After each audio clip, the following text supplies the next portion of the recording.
Hello friends, welcome to my channel Roshan दुनिया।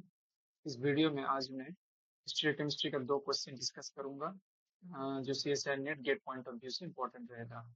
एक question जो स्टोइकोमेट्री का रिएक्शन वाला पार्ट है उसमें से है, और एक कॉन्फॉर्मेशनल एनालिसिस पार्ट से है, साइक्लोहेक्सेन रिंग का। ठीक है, तो चलिए शुरू करते हैं।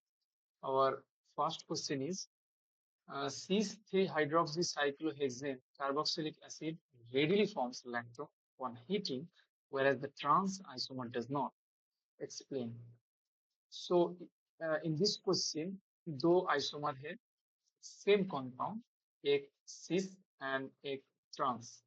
साइक्लोहेक्सेन कार्बोक्सिलिक एसिड, सिस 3 हाइड्रोक्सी साइक्लोहेक्सेन कार्बोक्सिलिक एसिड। ठीक है, एक ग्रुप है COH और एक ग्रुप है OH। So in for this type of question आपको क्या करना पड़ेगा, हर एक आइसोमर का सबसे स्टेबल स्ट्रक्चर जो है उसको पकड़कर आपको आंसर करना पड़ेगा।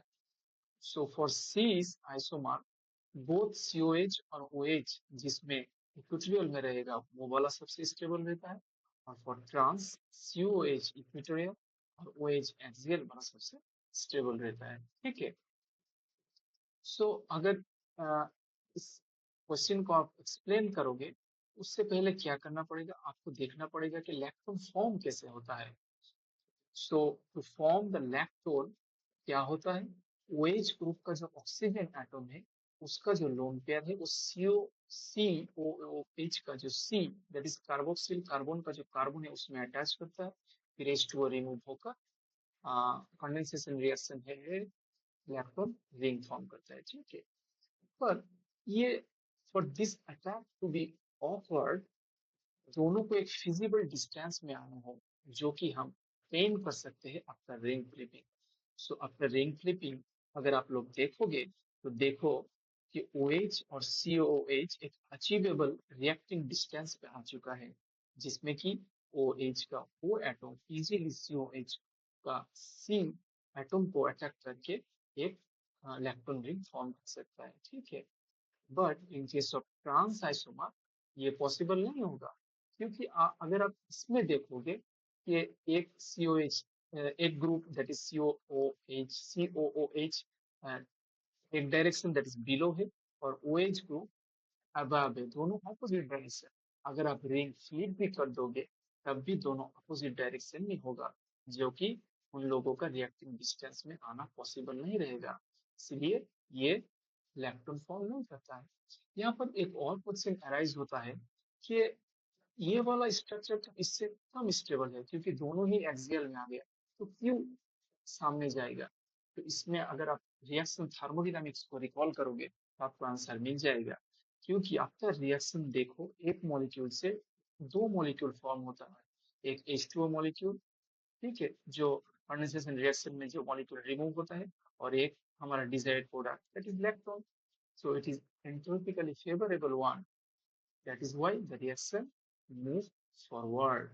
सो क्या बोल रहे हैं, cis forms after ring flip transforms into the form where carboxyl and hydroxyl group come into reacting distance, but for trans it is not favorable even after ring conversion। ठीक है, तो ये बहुत आसान क्वेश्चन था, जस्ट रिएक्टिंग डिस्टेंस वाला concept अगर आप लगा दोगे तो इसका आंसर इजीली मिल जाएगा। ठीक है, तो चलिए हमारा नेक्स्ट क्वेश्चन पे क्या है, क्या बोल रहे हैं, in which conformation all trans 1 2 3 4 5 6 hexa isopropyl cyclohexane prefers to exist. एक आइसोमर एक कंपाउंड के बारे में बोला गया है, जिसका कॉन्फ़िगरेशन है ऑल ट्रांस। ठीक है, इसमें साइक्लोहेक्सेन रिंग का हर एक कार्बन पे आइसोप्रोपाइल ग्रुप है। रिगार्डिंग तो ये 6 आइसोप्रोपाइल ग्रुप साइक्लोहेक्सेन रिंग में कौन सी पोजीशन में रहना पसंद पसंद करेगा। तो दोनों पोजीशन दो दो टाइप का हो सकता है, आइदर ऑल इक्वेटोरियल और आइदर ऑल एक्सियल। ठीक है, अगर दोनों एक्सट्रीम में जाओगे ऑल इक्वेटोरियल और ऑल एक्सियल, तो इन दोनों में कौन सी वाला पॉसिबल होगा, क्योंकि आंसर उसी के अकॉर्डिंग है, तो हम बीच का कोई स्ट्रक्चर नहीं कंसिडर करेंगे। तो अगर आपका दिमाग में पहले फर्स्ट हैंड क्या आएगा, आइसोप्रोपाइल ग्रुप है, oh it is a bulky group, तो all isopropyl group will prefer to be in all equatorial position, but no, इसका आंसर होगा कि सारे आइसोप्रोपाइल ग्रुप जो है ऑल एक्सियल में रहना पसंद करेंगे। क्यों? चलिए कारण देखते हैं।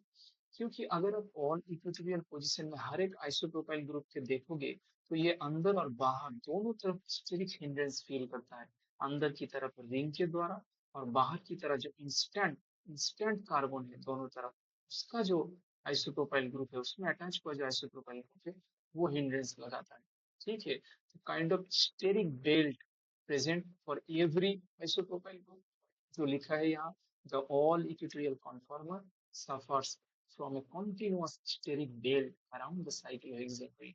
काइंड ऑफ एक स्ट्रेन प्रेजेंट है, कोई फील नहीं कर रहा है।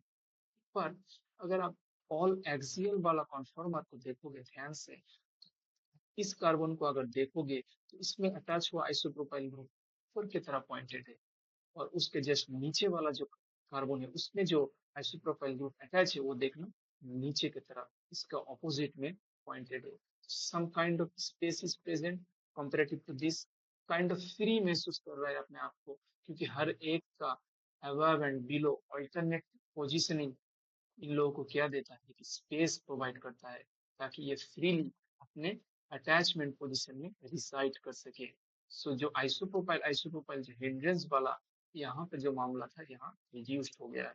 वही लिखा है यहाँ, in the all axial conformer the isopropyl groups alternate above and below the ring groups alternate above and below the ring। Isopropyl groups on adjacent carbons point to opposite faces। इसमें अगर एक फेस कंसीडर करें तो ये above the faces है और ये below the faces है। ये above the faces है, ये below the faces है। Direct one two isopropyl crowding is strongly reduced. और इसमें क्या बोला गया है कि वन टू स्टेरिक इंटरेक्शन, इसमें जो स्टेरिक हिंड्रेंस वाला इंटरेक्शन ओवर वे सरप्लस कर देता है 1 3 बाय। काइंड ऑफ देखना डिस्टेंस ज्यादा है यहाँ, यहाँ डिस्टेंस कम है, सो स्टेरिक हिंड्रेंस का जो मैग्नीट्यूड इंटेंसिटी यहाँ पर ज्यादा होगा। ये क्वेश्चन था फैक्चुअल। फैक्चुअल मतलब आपको पता होगा तभी आप कर सकते थे। ये रिसर्च बेस्ड क्वेश्चन था, रिसर्च पेपर बेस्ड। अब देखना जस्ट जैक्सन आया था शायद 1990 में, हाँ 1990 में आया था। देखना हूबहू same all trans 1 to 3 hexacyclopropyl cyclohexane and all axial hexacyclic cyclohexane। ठीक है, ये बहुत अच्छा क्वेश्चन था। ये दोनों क्वेश्चन डिस्कस करना था। चलिए फिर सामने और किसी वीडियो में मुलाकात होता है। Thank you.